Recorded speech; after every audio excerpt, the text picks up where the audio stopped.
संवाद साधूया. नमस्कार, आपलं स्वागत आहे. नमस्कार.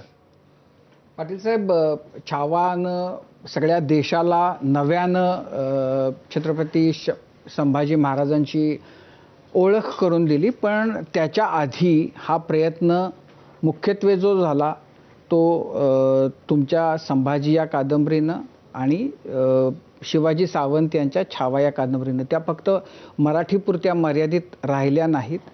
उत्तरेकडं हिंदीमध्ये ह्या खूप तुफान खपाच्या कादंबऱ्या म्हणून त्यांची आजही ओळख आहे. आणि त्यामुळे एक प्रकारे तुम्ही शंभूराजांना भारताच्या पटलावर घेऊन जाण्याचा प्रयत्न केला होता. या सगळ्या पार्श्वभूमीवर जेव्हा आता छावा आला, छावाचं जे अमाप यश आज सगळ्यांसमोर दिसते, मुळामध्ये तुम्ही छावा सिनेमा पाहिलात का? आणि हे आत्ता जे ह्या सिनेमाच्या निमित्तानं सुरू आहे त्याबद्दल तुम्हाला काय वाटतं? पण अर्थात मुळामध्ये सिनेमा जो आहे तो शंभूराजांना न्याय देण्यामध्ये किती यशस्वी झाला असं तुम्हाला वाटतं? मी छावा सिनेमा पाहिला.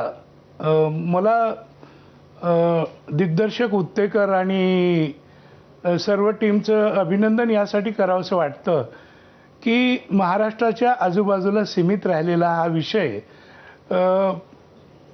या सिनेमाच्या निमित्तानं संपूर्ण भारतभर गेला. आणि बाहेरचे अनेक मित्रांचे आम्हाला फोन पण आले की आम्हाला ही एवढ्या मोठ्या प्रमाणावर कहाणी माहिती नव्हती की औरंगजेब चालून जातो आणि तो छत्रपती शिवाजी महाराजांच्या सुपुत्राला अशा पद्धतीनं, जो वीर होता त्याला अशा पद्धतीनं ठार मारतो वगैरे. ही दुःखांत कथा अशी जनमानसापर्यंत महाराष्ट्राच्या बाहेर पसरली नव्हती. तर या सिनेमामुळं ते महत्त्वाचं ऐतिहासिक कार्य झालेलं आहे आणि तेच या सिनेमाचं यश आहे. सिनेमाच्या बाबत जर क्वालिटीबाबत बोलायचं झालं तर सुरुवातीलाच बुरानपूरच्या लुटीचा प्रसंग येतो आणि तो एवढा जबरदस्त दिग्दर्शकानं सगळ्या टेक्निशियननी एवढ्या असं हाईपला नेलेलं आहे की मला तर स्पार्टकस किंवा ब्रेव्हहार्ट बघतोय आणि त्याच रानात आपण कुठेतरी चाललो आहोत की काय असं वाटतं. पण मध्ये मध्ये काय होतं की आपण जिंकलेली शिखरं खाली उतरून पुन्हा दरीमध्ये जातो, पुन्हा शिखर, अशा पद्धतीनं